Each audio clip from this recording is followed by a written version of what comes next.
alhamdulillah. Nah, sudah tiba masanya kita supervisi akademik ya Bu ya.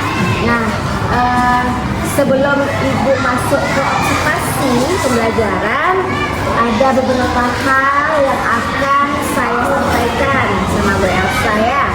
Nah, di sini kita memasuki pro observasi, di mana saya sebagai observer akan menanyakan beberapa pertanyaan. Siap Elsa? Siap, insya Allah siap. Oke. Nah, untuk pembelajaran hari ini mata pelajaran apa atau fokus pelajaran apa yang akan Ibu Elsa pelajari hari ini? Hari ini saya bersama anak-anak akan mempelajari IPAS, mata pelajaran IPAS, elemennya pemahaman IPAS, dengan topiknya hewan vertebrata dan invertebrata. Nah, dengan topik vertebrata dan vertebrata ini, kira-kira tujuan pembelajarannya yang bagaimana? Tujuan pembelajarannya seperti apa?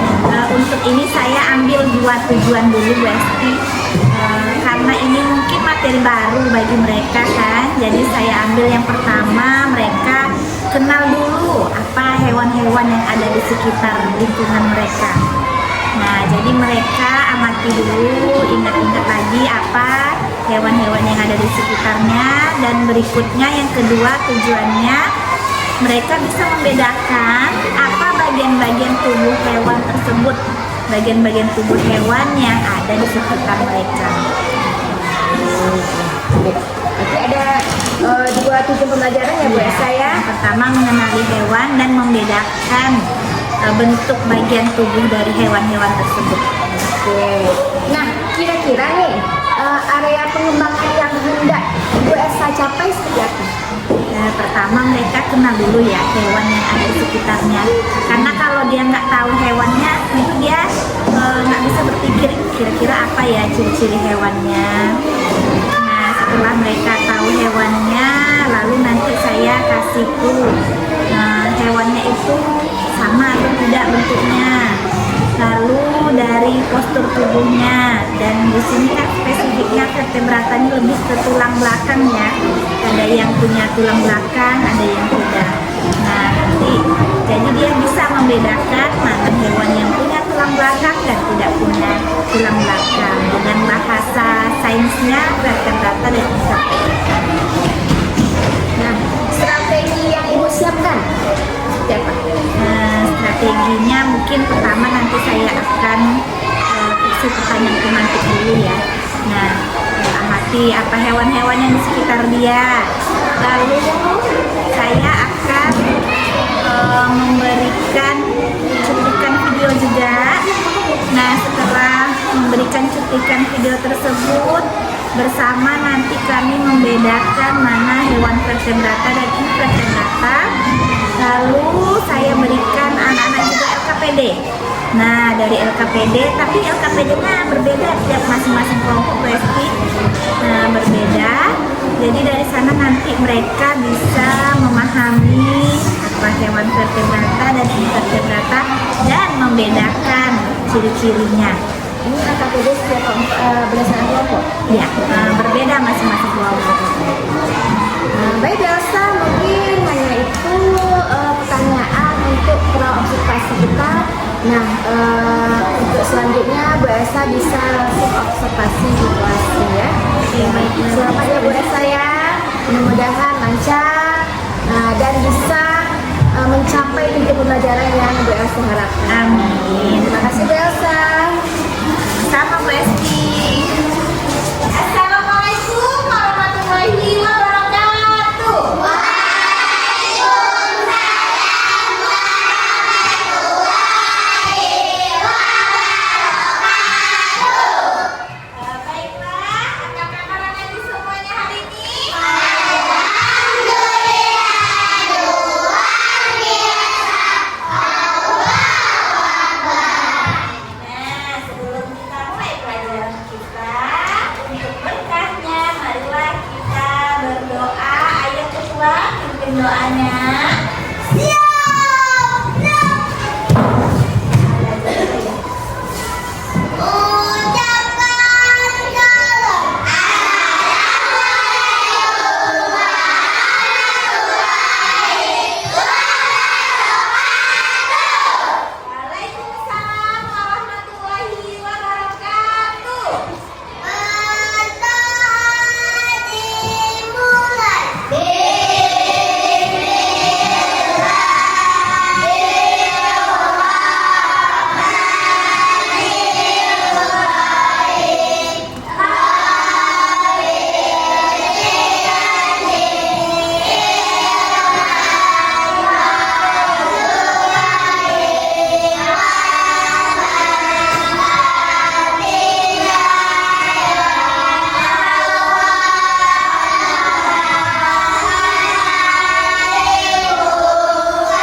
di dalam kehidupan kita ada makhluk hidup kan? Ya. Apa aja? Ada hewan, tumbuhan, manusia. Kamu manusianya, terus tumbuhan ada di luar, dan ada hewan. Nah, yang akan kita bahas hari ini adalah tentang hewannya. Nah, siapa yang tahu? Pernah nggak anak-anak ibu melihat hewan?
terkait TPA yang akan kita pelajari terlebih dahulu yaitu tentang hewan vertebrata.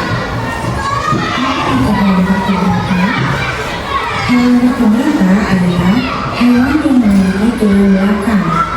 Hewan-hewan ini banyak sekali kita temui dalam kehidupan sehari-hari. Para ilmuwan membagi hewan vertebrata menjadi beberapa jenis. Yang pertama ada agnatha, yang kedua ada pisces, yang ketiga ada amfibi, yang keempat ada reptil, yang kelima ada aves, dan yang keenam ada mammalia. Yang pertama kita akan membahas tentang agnatha. Agnatha ini merupakan hewan vertebrata yang hidup di air dan bernafas dengan insan. Agnatha tidak memiliki rahang dan sirip. Bentuk tubuhnya memanjang seperti silinder, permukaan kulitnya licin dan tidak bersisik. Hidupnya di air tawar ataupun di air asin. Contohnya adalah hiu. Selanjutnya ada pisces, yaitu hewan vertebrata yang memiliki sirip. Bernafas dengan insang dan hidup di perairan. Contohnya yaitu semua jenis ikan. Selanjutnya ada amfibi. Amfibi merupakan hewan vertebrata yang hidup di dua alam, yaitu daratan dan juga air. Amfibi memiliki kulit yang licin dan berkelenjar serta tidak bersisik. Hewan amfibi bernafas dengan insang, kulit, dan paru-paru.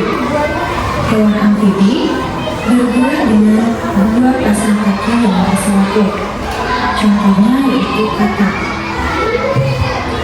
Selanjutnya ada reptil. Reptil merupakan hewan vertebrata yang melata. Tubuhnya memiliki sisi yang menutupi tubuhnya, tetapi ada juga yang memiliki cangkang di punggungnya. Hewan reptil bernafas dengan paru-paru. Tubuhnya terdiri atas kepala, leher, badan, dan juga ekor. Contoh hewan reptil yaitu ada ular, buaya, kura-kura, komodo, penyu, dan lain sebagainya. Selanjutnya, aves. Aves ini adalah nama lain dari burung, yaitu memiliki sayap, paruh, dan tubuhnya ditutupi oleh bulu. Aves memiliki dua alat gerak, yaitu sayap dan kaki. Aves bernafas dengan paru-paru dan pundi-pundi udara ketika terbang. Sebagian jenis aves memiliki kemampuan untuk terbang dan sebagian lagi tidak. Contoh aves yang tidak dapat terbang yaitu ayam, bebek, dan unta dan juga kangkung. Selanjutnya ada mammalia. Mammalia disebut juga sebagai hewan menyusui.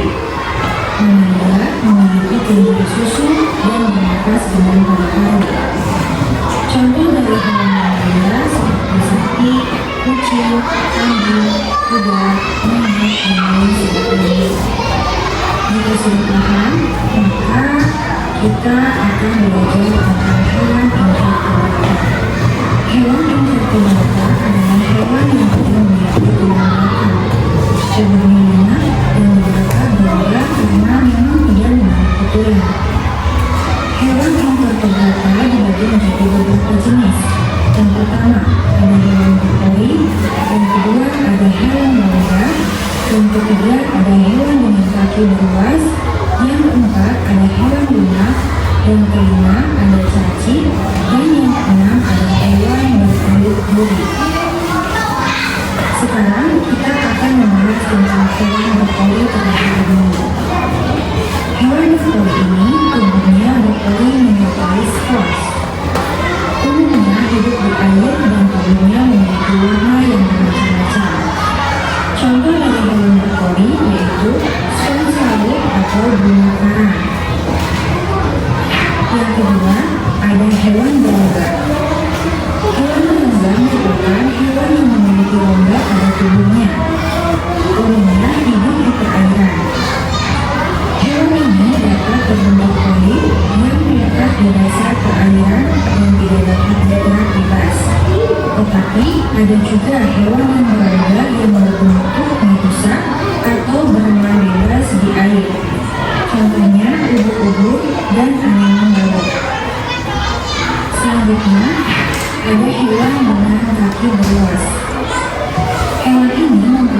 memiliki berbahasa luas.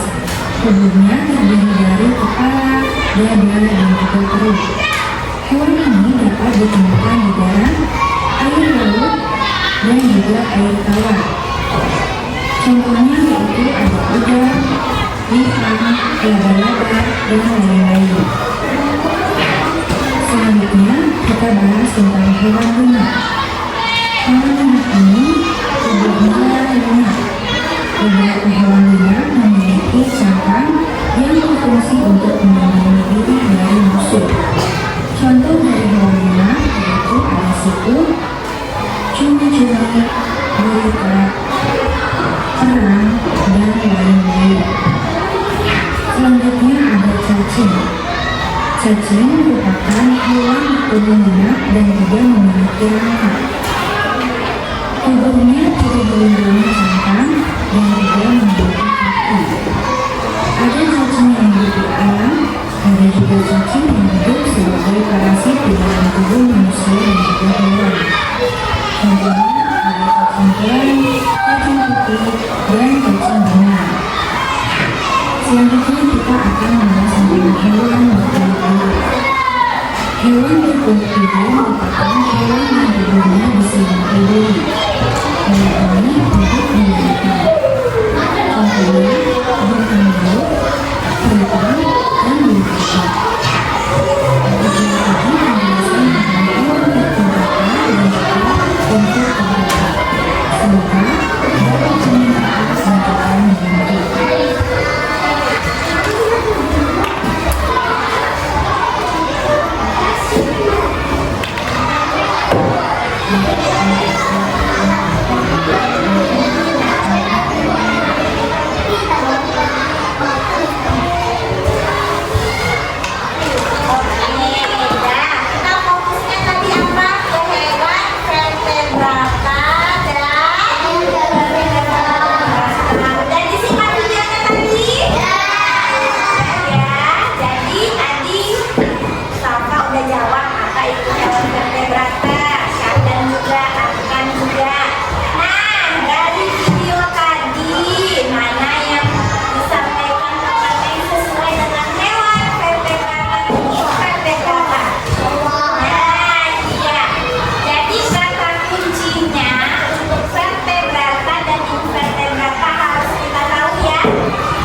Imrata dan Afrika.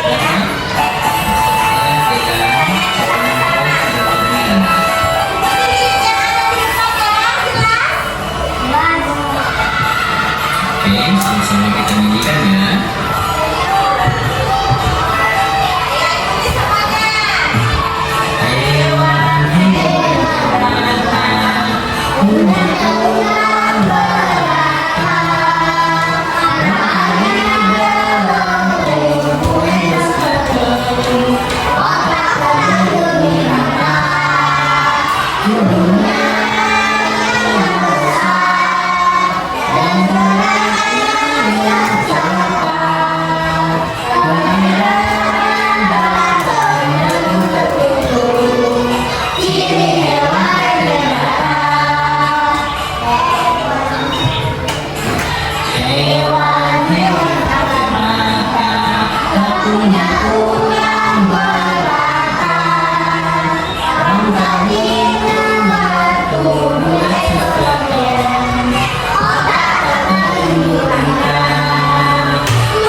meningkatkan observasi? Campur aduk yang dia.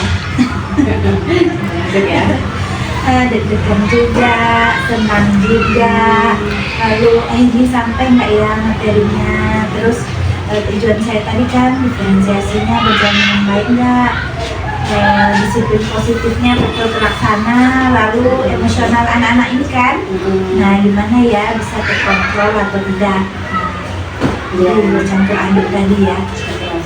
Nah, kira-kira Bu Elsa, pencapaian tujuan pembelajaran Bu Elsa tadi kira-kira tercapai nggak sih sama anak-anak?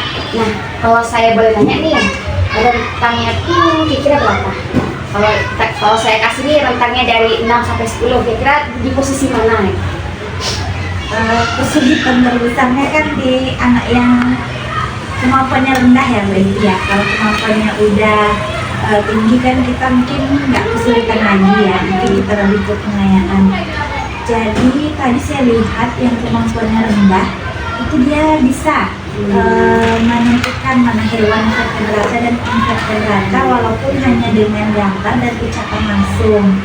Jadi bisa lah saya ukur mungkin 80 lah ya Bu, terlalu tinggi ya. Nah, itu nggak apa-apa Bu Elsa, karena seperti yang saya lihat dan sesuai dengan catatan saya memang sudah sesuai dengan yang Ibu Elsa sampaikan. Nah, di angka 80 ya Bu Elsa ya, memang sudah sangat sesuai sekali dengan catatan saya. Dimana Bu Elsa juga sudah pembelajarannya sudah berdiferensiasi, begitu juga emosi anak dan disiplin positifnya. Nah, bagaimana untuk selanjutnya nanti Bu Elsa terapkan anak untuk anak yang mempunyai Masih berkembang ya, bagaimana untuk selanjutnya gitu.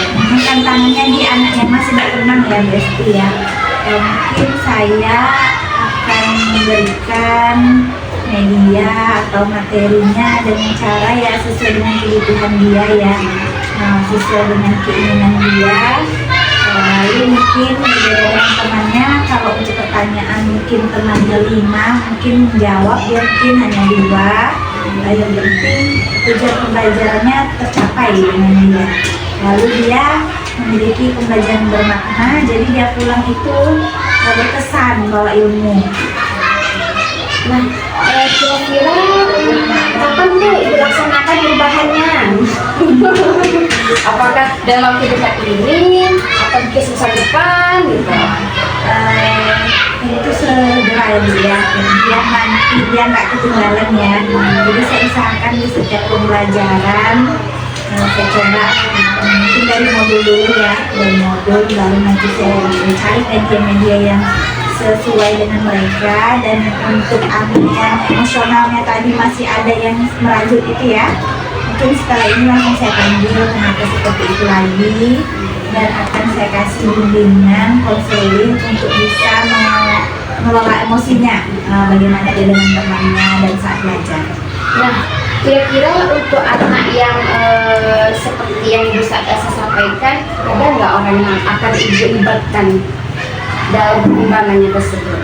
Kalau misalnya nanti sudah saya berikan nih masukan konseling, mungkin saya akan panggil lagi orang tuanya. Nah, tentu dia kan harus bimbingan juga di rumah ya Bu Esti. Lalu nanti saya konsultasikan juga dengan pimpinan. Nah, gimana baiknya? Apa perlu nanti kita datangkan narasumber dari luar? Nah, baik biasa mungkin mudah-mudahan dengan cara Bu Elsa meningkatkan pengembangan anak bisa sesuai dengan